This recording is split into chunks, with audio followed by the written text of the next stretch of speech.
Hey, thanks for checking us out. This is Sports and Other Stuff. You can find us on Spreaker, Apple Podcasts, Spotify, and iHeartRadio. We have a new episode every week. We have more than 100 in the can, so check it out.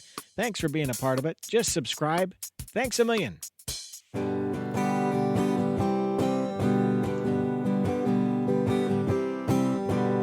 T-Dog, J-Boy, and me, I'm Lugs. Our pride and joy is pumping our mugs.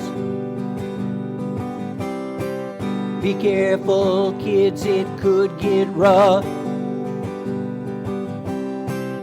We're flipping our lids on sports and other stuff.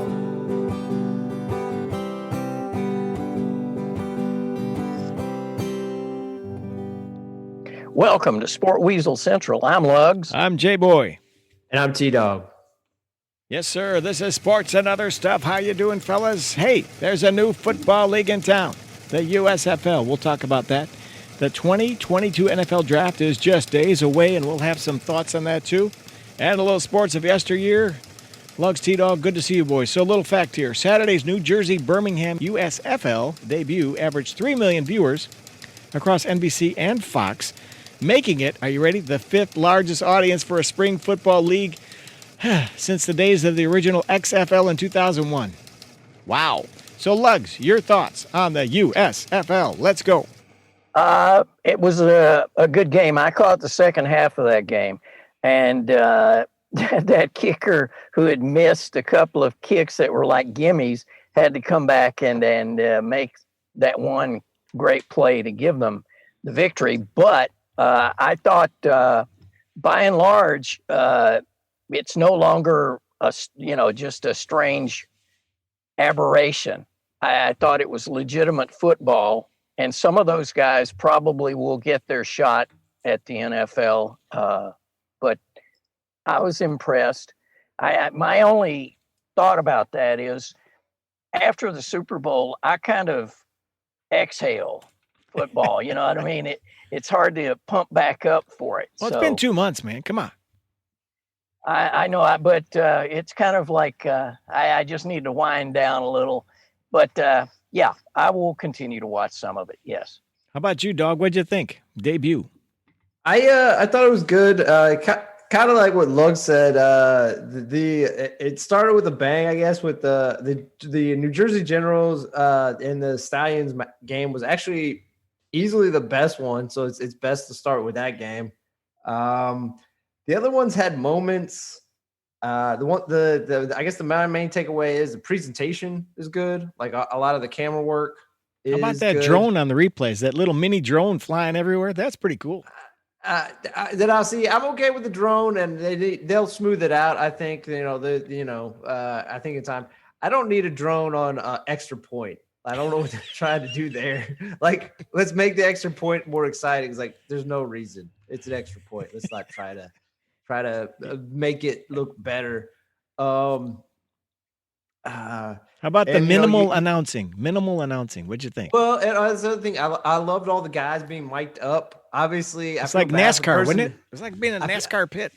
Yeah, I feel bad for the person that has to hit the 5-second delay because obviously that's going to be an even more crucial job. You might have to double up on those people.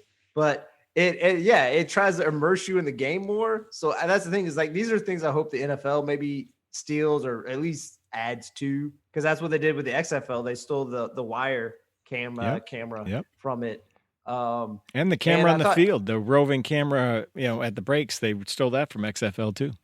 Yeah. So and also just Kurt Menefee and Jack Collinsworth, and particularly I like Paul Burmeister. I mean, their play-by-play people were pretty exceptional. I just worry about the longevity of this league in terms of just when you look at the quarterback play. I mean, what your big name quarterbacks are Shea Patterson and our Battle Hawks alum Jordan Ta'amu. Ooh, I think those I are your remember biggest him. names. I think those are your biggest names at quarterback. Jordan Ta'amu. That's what I worry about, at least to making it till the end of the year. And also just, man, they need to keep those shots tight try not to show the crowds at all, or lack thereof, because it's like, man, just do all these games at night and don't turn on the lights on the sides. I mean, aren't they playing in like Legion Field or somewhere in Birmingham, Paul Bear Bryant Stadium? It's some old bleacher type of, I don't know. Legion Field is the old one that it's a massive, massive place. So even if you had 30,000 in there, it would look like there's nobody there. So a thought, do you think Kurt Menefee's working for his next job? We didn't rule him in or out as play-by-play on Fox. What do you think?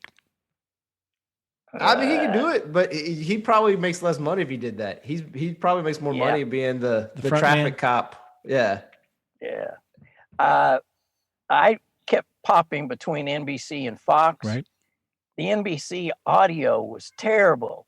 It was like I could hear more of the background. So I think Fox maybe sandbagged NBC on the audio feed, because audio-wise at Fox was crystal. It was, you could hear everything, but NBC, the announcers, I really couldn't hear. Hey, fellas, we're going to run that XLR connector through that puddle in the truck lot. Let's just give them that feed right over there.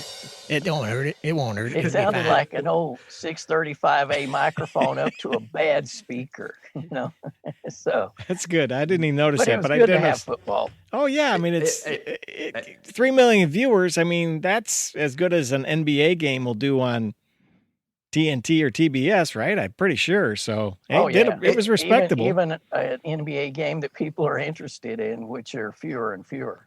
And I know maybe week 2, maybe it will drop off in terms of numbers, but also I guess looking at the positive side, I think the product will get better, because like they said, they only were practicing for like almost, I guess, little less than a month before the season started. Because you could clearly tell. I forget which one of the games I watched where the poor quarterback. It was the let me see real quick. It was the Stars game. Yeah, the New Orleans Breakers. They looked like the 2000 Baltimore Ravens defense. I mean, they were just crushing the guy left and right. And one guy had 3 sacks. Did the old Olay? I'll get out of your way here. Come on in. Yeah. So I do worry about, like I said, like the quarterback play is not good enough. If the offensive line plays bad, you're going to get the backups of these backups. So. And I saw Paxton Lynch, and there's a reason why Paxton Lynch washed out of the league so quickly.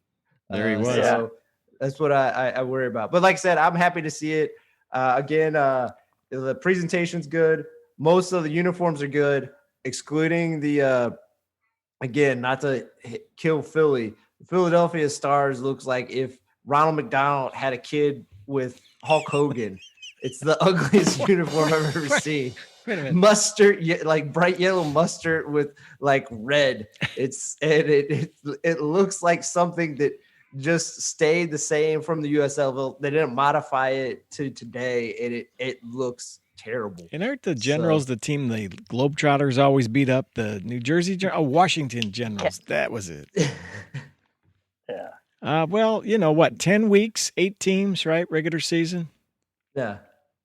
And again, you know, they're getting a leg up on the XFL, and obviously why these leagues might have a foothold is with so many states allowing legalized gambling now. It makes it more lucrative for them to exist in some form, and I think that's the thing why they've came back, or at least why Fox has invested so much. I don't know who XFL is going to be affiliated with. I know they've had history with NBC, but like that's the thing is I just don't see why it can't exist. Because like kind of like we're saying, it's if you don't enjoy the NHL or NBA, there is this kind of sports wasteland that isn't being taken advantage of.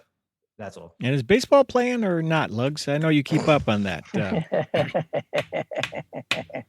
Well, maybe not. Yeah, it's kind of like the tree in the forest. If they gave a baseball game, would anybody notice? Wow, they had a record low crowd. Where was it? Miami or San Diego? 3,000 fans at a Major League Baseball game this week. See, I don't understand the business model. Oakland. It was Oakland. Sorry, Oakland. Of baseball, in that you can pop out, you know, $100 million contract to a guy. I mean, they must be making everything off of TV. Yeah, it can't be for attendance. I mean, it just can't be.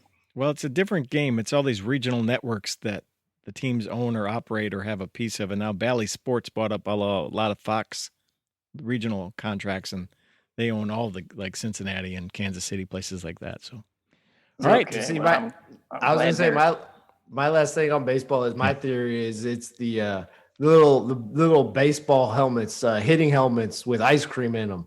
Those are such a big success. Those are huge, man. They've jacked up the price on those, and people still get them. So I think that's the main thing that at least is 20% of the MLB contracts. You don't see the collection right here over my shoulder? I do not. Oh, it's right over. But maybe I put it away for the winter.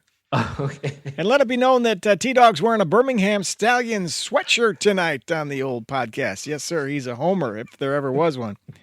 All right, let's move on from the Kurt Menefee Broadcast Network. The 2022 NFL Draft is just days away. Let's get started, fellas. Where do you want to start on this? April 28th is the draft.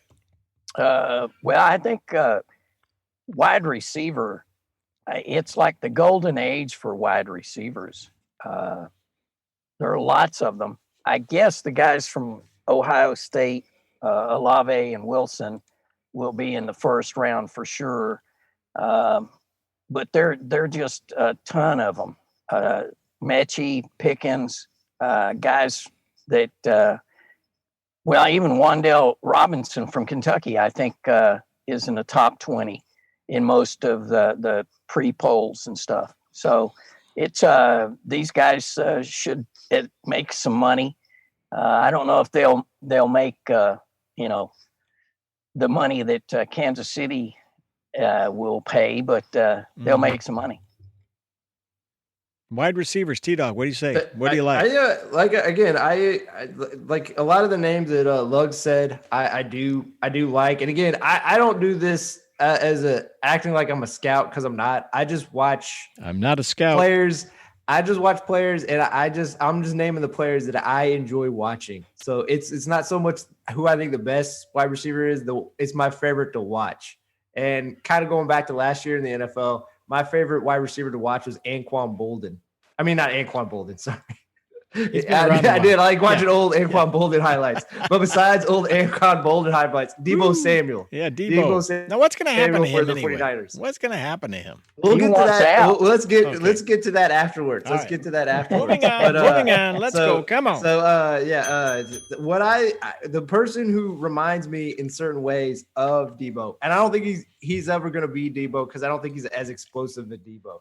That being said, Arkansas is Treylon Burks. I love watching him. I mean, he's a big receiver. He's around like 6'2", like 225. And again, he ran the combine. It was like a 4.55, but he had 22 plays of 20 yards. Most of those were against SEC teams. So again, I look at that combine speed is like, it's probably not accurate. He's great on screens, end arounds, jet sweeps. He can punt return. And again, in the SEC, he had 16.4 yards per catch for his career. So I think that translates to, I'm not going to say he's going to be ever the best receiver in the league, but I feel fairly confident he's going to be a solid starter for 7-8 years in the league, which I think warrants being a first round wide receiver. Again, I don't know if that's going to be high in the first round or at the very end of this first round. That's a first round talent if there ever was one. I mean, all these first round guys look like they're all from Ohio State or Alabama, right? I mean, like 4 of the top 10. Well, yeah, that's true. My sort of dark horse, I like, just for the name alone, here it comes. Sky Moore from Western Michigan. All right. I've looked at some highlights, and because I was going to call him, my dark horse, I looked at his highlights. He's a pretty darn good receiver. Now, he wasn't playing against the caliber of competition that Treylon Burks played against, but once you get to the NFL and you're getting real money, I believe you can develop into a good receiver. I think he has a shot at developing into a good, really fine receiver. A Western Michigan Bronco. That'd be good.